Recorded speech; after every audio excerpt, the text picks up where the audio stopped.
ଆକାଶବାଣୀ।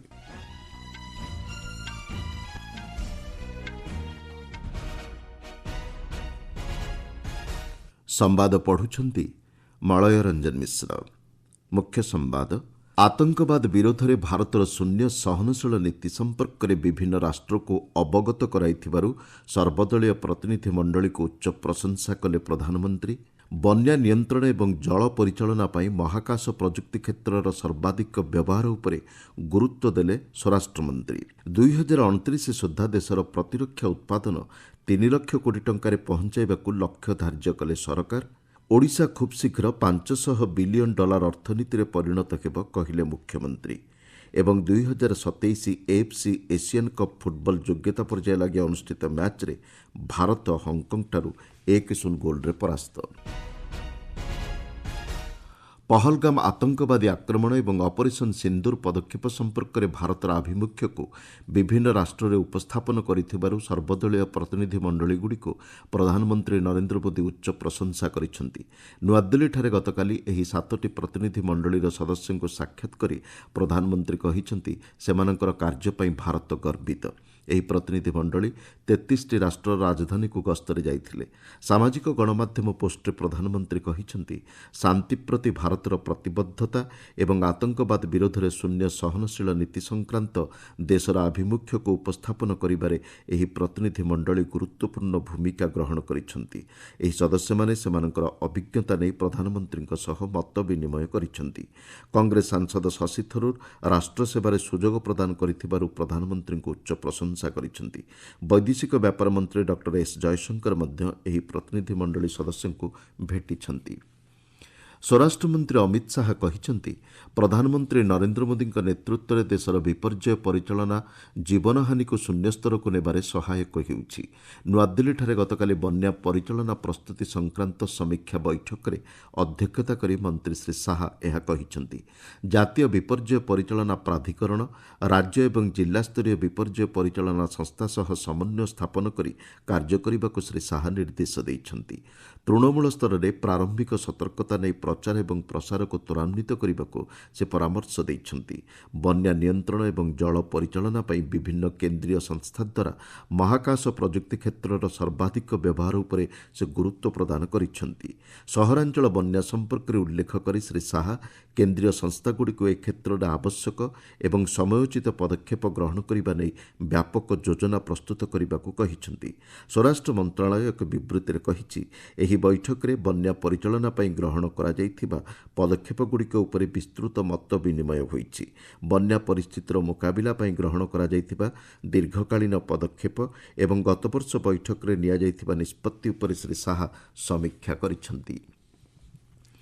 2029 ସୁଦ୍ଧା ଦେଶର ପ୍ରତିରକ୍ଷା ଉତ୍ପାଦନ 3 ଲକ୍ଷ କୋଟି ଟଙ୍କାରେ ପହଞ୍ଚାଇବାକୁ ସରକାର ଲକ୍ଷ୍ୟ ରଖିଛନ୍ତି ବୋଲି ପ୍ରତିରକ୍ଷା ମନ୍ତ୍ରୀ ରାଜନାଥ ସିଂ କହିଛନ୍ତି।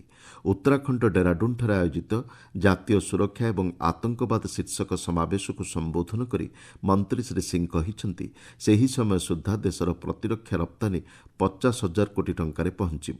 ବାର୍ଷିକ ପ୍ରତିରକ୍ଷା ଉତ୍ପାଦନ 2014 ମସିହାର 40,000 କୋଟି ଟଙ୍କାରୁ ବୃଦ୍ଧି ପାଇ ଏବେ 1,30,000 କୋଟି ଟଙ୍କାରେ ପହଞ୍ଚିଛି ବୋଲି ସେ କହିଛନ୍ତି। साथियों, आपको जानकर सुखद अनुभूति होगी कि आज भारत का डिफेंस एक्सपोर्ट 2014 की तुलना में लगभग 35 टाइम्स बढ़ गया है 2014 की तुलना। और 2013-2014 में भारत से होने वाला डिफेंस एक्सपोर्ट जानते ही कितना था? 686 करोड़। आज वह बढ़कर मोर देन 24,000 करोड़ तक पहुंच गया है। ଆତଙ୍କବାଦର ମୁକାବିଲା ଏବଂ ଜାତୀୟ ସୁରକ୍ଷାକୁ ସୁଦୃଢ଼ କରିବା ନେଇ ସରକାରଙ୍କ ପକ୍ଷରୁ ଗ୍ରହଣ କରାଯାଇଥିବା ରଣନୀତି ଉପରେ ମନ୍ତ୍ରୀ ଶ୍ରୀ ସିଂ ଆଲୋକପାତ କରିଛନ୍ତି। ଆତ୍ମନିର୍ଭର ଭାରତରେ ପ୍ରତିରକ୍ଷା କ୍ଷେତ୍ର ଏକ ଶକ୍ତିଶାଳୀ ସ୍ତମ୍ଭ ଭାବେ ଉଭା ହୋଇଛି। ଅପରେସନ୍ ସିନ୍ଦୁରରେ ବ୍ୟବହୃତ ଅସ୍ତ୍ରଶସ୍ତ୍ର ଏବଂ ଅନ୍ୟାନ୍ୟ ଆନୁଷଙ୍ଗିକ ବ୍ୟବସ୍ଥା ଭାରତରେ ପ୍ରସ୍ତୁତ ହୋଇଥିଲା ବୋଲି ଶ୍ରୀ ସିଂ କହିଛନ୍ତି। ଏଭଳି ବ୍ୟବସ୍ଥା ଦେଶର ରଣନୈତିକ ଆର୍ଥିକ ଏବଂ ବୈଷୟିକ କ୍ଷେତ୍ରକୁ ଶକ୍ତିଶାଳୀ କରିଛି। ଅଗ୍ନି ପୃଥ୍ୱୀ ଏବଂ ବ୍ରହ୍ମୋସ୍ ଭଳି ସ୍ୱଦେଶୀ କ୍ଷେପଣାସ୍ତ୍ର ଶତ୍ରୁପକ୍ଷକୁ ଉଚିତ ଜବାବ ଦେବାକୁ ସକ୍ଷମ ବୋଲି ମନ୍ତ୍ରୀ ଶ୍ରୀ ସିଂ କହିଛନ୍ତି।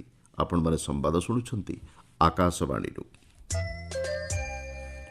ସୁଶାସନରେ ସମଗ୍ର ଦେଶ ପାଇଁ ଓଡ଼ିଶା ଏକ ଆଦର୍ଶ ଭାବେ ପରିଗଣିତ ହେବା ସହ 2036 ସୁଦ୍ଧା 5ଟି ଶ୍ରେଷ୍ଠ ରାଜ୍ୟ ମଧ୍ୟରେ ସ୍ଥାନ ପାଇବ ବୋଲି ମୁଖ୍ୟମନ୍ତ୍ରୀ ମୋହନ ଚରଣ ମାଝୀ କହିଛନ୍ତି। ରାଜ୍ୟରେ ଶାସନର 1 ବର୍ଷ ପୂର୍ତ୍ତି ଅବସରରେ ଭୁବନେଶ୍ୱରଠାରେ ଗଣମାଧ୍ୟମକୁ ସମ୍ବୋଧନ କରି ଶ୍ରୀ ମାଝୀ କହିଛନ୍ତି, ଓଡ଼ିଶା ଖୁବ୍ ଶୀଘ୍ର $500 ବିଲିୟନ ଅର୍ଥନୀତିରେ ପରିଣତ ହେବ। ଏହି ଅଳ୍ପ ସମୟର ଅବଧି ମଧ୍ୟରେ ରାଜ୍ୟ ସରକାର 4.5 କୋଟି ଲୋକଙ୍କ ଆଶା ଏବଂ ଆକାଂକ୍ଷା ପୂରଣ କରିବାରେ ସଫଳ ହୋଇଛନ୍ତି। ଗତ ନିର୍ବାଚନ ସମୟରେ ଦିଆଯାଇଥିବା ପ୍ରତିଶ୍ରୁତି ମଧ୍ୟରୁ ସମସ୍ତ ପ୍ରମୁଖ ପ୍ରତିଶ୍ରୁତିକୁ ସରକାର ପୂରଣ କରିଛନ୍ତି ବୋଲି ମୁଖ୍ୟମନ୍ତ୍ରୀ କହିଛନ୍ତି। ଆସନ୍ତା ବର୍ଷ ସୁଦ୍ଧା ରାଜ୍ୟର 90% ଲୋକଙ୍କୁ ପାଇପ୍ ଯୋଗେ ପାନୀୟ ଜଳ ଯୋଗାଣ ଏବଂ 5 ଲକ୍ଷ ଲୋକଙ୍କୁ ଅନ୍ତୋଦୟ ଆବାସ ଯୋଜନାରେ ଗୃହ ଯୋଗାଇ ଦିଆଯିବ। ଏହି ବର୍ଷକ ମଧ୍ୟରେ ପ୍ରାୟ 28,000 ସରକାରୀ ନିଯୁକ୍ତି ଯୋଗାଇ ଦିଆଯାଇଛି ବୋଲି ମୁଖ୍ୟମନ୍ତ୍ରୀ କହିଛନ୍ତି। ଏହି ଉପଲକ୍ଷେ ଆଜିଠାରୁ ରାଜ୍ୟସ୍ତରୀୟ ବିକାଶ ମେଳା ଆରମ୍ଭ ହେଉଛି। ଭୁବନେଶ୍ୱର ଇଡ୍କୋ ପ୍ରଦର୍ଶନୀ ପଡ଼ିଆରେ ଆୟୋଜିତ ହେବାକୁ ଥିବା ଏହି ମେଳା ଆସନ୍ତା 18 ତାରିଖ ପର୍ଯ୍ୟନ୍ତ ଚାଲିବ। ମେଳାରେ ସରକାରଙ୍କ ବିଭିନ୍ନ ବିଭାଗର ସଫଳତା ପ୍ରଦର୍ଶନ କରାଯିବା ସହିତ ନିଆରା ଉତ୍ପାଦର କିଣାବିକା ଏବଂ ସାଂସ୍କୃତିକ କାର୍ଯ୍ୟକ୍ରମର ଆୟୋଜନ କରାଯିବ। ଚଳିତ ବର୍ଷ ଶେଷ ସୁଦ୍ଧା ଭାରତ ୟୁରୋପୀୟ ସଂଘ ମୁକ୍ତ ବାଣିଜ୍ୟ ଚୁକ୍ତିନାମା ପାଇଁ ଭାରତର ସମର୍ଥନକୁ ବୈଦେଶିକ ବ୍ୟାପାର ମନ୍ତ୍ରୀ ଡକ୍ଟର ଏସ୍ ଜୟଶଙ୍କର ଦୋହରାଇଛନ୍ତି। ବୈଦେଶିକ ବ୍ୟାପାର ଏବଂ ସୁରକ୍ଷା ନୀତି ପାଇଁ ୟୁରୋପୀୟ ସଂଘର ଉଚ୍ଚସ୍ତରୀୟ ପ୍ରତିନିଧି କାଜା କାଲାସଙ୍କ ସହ ଡକ୍ଟର ଜୟଶଙ୍କର ଆଲୋଚନା କରିଛନ୍ତି। ଏକ ମିଳିତ ସାମ୍ବାଦିକ ସମ୍ମିଳନୀକୁ ସମ୍ବୋଧନ କରି ଡକ୍ଟର ଜୟଶଙ୍କର କହିଛନ୍ତି, ଭାରତ ଏବଂ ୟୁରୋପୀୟ ସଂଘ ଏକ ଉଜ୍ଜଳ ବାସ୍ତବତାର ଦୁଇଟି ଗୁରୁତ୍ୱପୂର୍ଣ୍ଣ ସ୍ତମ୍ଭ। ଉଭୟ ପକ୍ଷ ମଧ୍ୟରେ ଦୃଢ଼ ସମ୍ପର୍କ ସ୍ଥାପନ ପାଇଁ ସେ ଗୁରୁତ୍ୱ ଆରୋପ କରିଛନ୍ତି। ବିଭିନ୍ନ କ୍ଷେତ୍ରରେ ବୈଷୟିକ ସ୍ତରରେ ପରିବର୍ତ୍ତନ ତ୍ୱରାନ୍ୱିତ ହୋଇଛି ବୋଲି ଡକ୍ଟର ଜୟଶଙ୍କର କହିଛନ୍ତି। ଆଲୋଚନା କାଳରେ ବିଶ୍ୱ ବ୍ୟବସ୍ଥା, ୟୁରୋପୀୟ ପରିସ୍ଥିତି, ୟୁକ୍ରେନ୍ ବିବାଦ, ପଶ୍ଚିମ ଏସିଆ ଅଞ୍ଚଳ, ଭାରତୀୟ ଉପମହାଦେଶ, ଭାରତ ପ୍ରଶାନ୍ତ ମହାସାଗରୀୟ କ୍ଷେତ୍ର ନେଇ ମତ ବିନିମୟ ହୋଇଥିବା ଡକ୍ଟର ଜୟଶଙ୍କର ସୂଚନା ଦେଇଛନ୍ତି। ସଡ଼କ ପରିବହନ ଓ ରାଜପଥ ରାଷ୍ଟ୍ରମନ୍ତ୍ରୀ ହର୍ଷ ମାଲହୋତ୍ରା ଦେଶରେ କାର୍ଯ୍ୟଦକ୍ଷତାର ସହ ରାଜନୀତି ପାଇଁ ପ୍ରଧାନମନ୍ତ୍ରୀ ନରେନ୍ଦ୍ର ମୋଦିଙ୍କୁ ପ୍ରଶଂସା କରିଛନ୍ତି। ଆକାଶବାଣୀ ସମ୍ବାଦ ବିଭାଗ ସହିତ ଏକ ପଡକାଷ୍ଟ ସାକ୍ଷାତକାରରେ ଶ୍ରୀ ମାଲହୋତ୍ରା ସାମାଜିକ, ଅର୍ଥନୈତିକ ଏବଂ ରଣନୈତିକ କ୍ଷେତ୍ରରେ ମୋଦି ସରକାର ସାହସିକ ଏବଂ ନିର୍ଣ୍ଣାୟକ ପଦକ୍ଷେପ ଗ୍ରହଣ କରିଛନ୍ତି ବୋଲି କହିଛନ୍ତି। କେନ୍ଦ୍ର ସରକାରଙ୍କୁ ପ୍ରତିକ୍ରିୟାଶୀଳ ଏବଂ ଦାୟିତ୍ୱବାନ ବୋଲି ବର୍ଣ୍ଣନା କରି ଶ୍ରୀ ମାଲହୋତ୍ରା ଦେଶବାସୀଙ୍କ କଲ୍ୟାଣ ପାଇଁ ଯତ୍ନବାନ ହେବା ସହ ପ୍ରବାସୀ ଭାରତୀୟଙ୍କ ସୁରକ୍ଷା ସୁନିଶ୍ଚିତ କରିବାରେ ସରକାରଙ୍କ ପଦକ୍ଷେପକୁ ଉଚ୍ଚ ପ୍ରଶଂସା କରିଛନ୍ତି। ବିଭିନ୍ନ କ୍ଷେତ୍ରରେ ସଂସ୍କାର ଏବଂ ସକ୍ରିୟ ନୀତି ଦେଶରେ ବ୍ୟବସାୟ କରିବାର ସହଜତାକୁ ପ୍ରୋତ୍ସାହନ ପ୍ରଦାନ କରିଛି ବୋଲି ସେ କହିଛନ୍ତି। ये ईज ऑफ डूइंग बिजनेस की बात कर रहा हूं, जिसमें आज भारत विश्व स्तर पर 160 से 62वें पायदान पर आकर खड़ा हुआ है। उसके पीछे प्रधानमंत्री जी का विजन, और मैं अगर एमसीए की बात करूं, आज एक कंपनी ने नई कंपनी को इनकॉर्पोरेट करना है तो वो 3 या 4 दिन में इनकॉर्पोरेट हो जाती है, क्योंकि every document has to be submitted online. पहले जहां 4-4 महीने लगा करते थे, 6-6 महीने लगा करते थे एक कंपनी को स्टैब्लिश होने में, आज 3 या 4 दिन में अगर आपके डॉक्यूमेंट्स सही से सबमिट हुए हैं तो 4 दिन में इनकॉर्पोरेशन का सर्टिफिकेट मिलता है। ଏହି ପଡକାଷ୍ଟ ଆଲୋଚନା ଆକାଶବାଣୀର ୟୁଟ୍ୟୁବ୍ ଚ୍ୟାନେଲ୍ ନ୍ୟୁଜ୍ ଅନ୍ ଏଆଇର ଅଫିସିଆଲ୍ ଏବଂ ଅନ୍ୟାନ୍ୟ ସାମାଜିକ ଗଣମାଧ୍ୟମ ପ୍ଲାଟଫର୍ମରେ ଆଜି ପ୍ରଚାର କରାଯିବ। ପୁରୀ ଶ୍ରୀମନ୍ଦିରରେ ଶ୍ରୀଜୀଉଙ୍କର ଆଜି ଦେବସ୍ନାନ ପୂର୍ଣ୍ଣିମା ନୀତି ଅନୁଷ୍ଠିତ ହେଉଛି। ରତ୍ନବେଦୀ ଛାଡ଼ି ଚତୁର୍ଦ୍ଧାମୂର୍ତ୍ତି ସ୍ନାନବେଦୀକୁ ବିଜେ କରୁଛନ୍ତି। ସ୍ନାନମଣ୍ଡପରେ ଠାକୁରଙ୍କର ସମସ୍ତ ନୀତିକାନ୍ତି ସହ ହାତୀବେଶ ଅନୁଷ୍ଠିତ ହେବ। ସ୍ନାନମଣ୍ଡପରେ ଠାକୁରଙ୍କୁ ଦର୍ଶନ କରିବା ଲାଗି ପ୍ରବଳ ଶ୍ରଦ୍ଧାଳୁଙ୍କର ଭିଡ଼ ପରିଲକ୍ଷିତ ହୋଇଛି। ସ୍ନାନମଣ୍ଡପରୁ ଚତୁର୍ଦ୍ଧାମୂର୍ତ୍ତିଙ୍କୁ ଆଜି ଅଣସର ଘରକୁ ନିଆଯିବ। 2027 ଏଫ୍ସି ଏସିଆନ୍ କପ୍ ଫୁଟବଲ ଯୋଗ୍ୟତା ପର୍ଯ୍ୟାୟ ଲାଗି ଅନୁଷ୍ଠିତ ମ୍ୟାଚ୍ରେ ଭାରତ ପରାଜିତ ହୋଇଛି। ହଂକଂର କାଇଟକ୍ ଷ୍ଟାଡିୟମ୍ଠାରେ ଗତ ସନ୍ଧ୍ୟାରେ ଖେଳାଯାଇଥିବା ମ୍ୟାଚ୍ରେ ହଂକଂ ଭାରତକୁ 1-0 ଗୋଲ୍ରେ ହରାଇ ଦେଇଛି। ଉଭୟ ଦଳ ଏହି ମ୍ୟାଚ୍କୁ ଜିତିବା ପାଇଁ ପ୍ରବଳ ଚେଷ୍ଟା କରିଥିଲେ। ପ୍ରଥମାର୍ଦ୍ଧ ଗୋଲ୍ ଶୂନ୍ୟ ରହିଥିବା ବେଳେ ଦ୍ୱିତୀୟାର୍ଦ୍ଧରେ ଇଞ୍ଜୁରୀ ଟାଇମ୍ର ଅତିରିକ୍ତ 4 ମିନିଟ୍ ଖେଳରେ ପେନାଲ୍ଟିରେ ହଂକଂ ଏହି ବିଜୟ ହାସଲ କରିଛି। ଅନ୍ୟ ଏକ ମ୍ୟାଚ୍ରେ ସିଙ୍ଗାପୁର 2-1 ଗୋଲ୍ରେ ବାଂଲାଦେଶକୁ ପରାସ୍ତ କରି ଗ୍ରୁପ୍ ସି ତାଲିକାର ଶୀର୍ଷ ସ୍ଥାନରେ ଉନ୍ନୀତ ହୋଇଛି। ହଂକଂ ଦ୍ୱିତୀୟ ସ୍ଥାନରେ ରହିଛି। ମୁଖ୍ୟ ସମ୍ବାଦଗୁଡ଼ିକ ପୁଣି ଥରେ।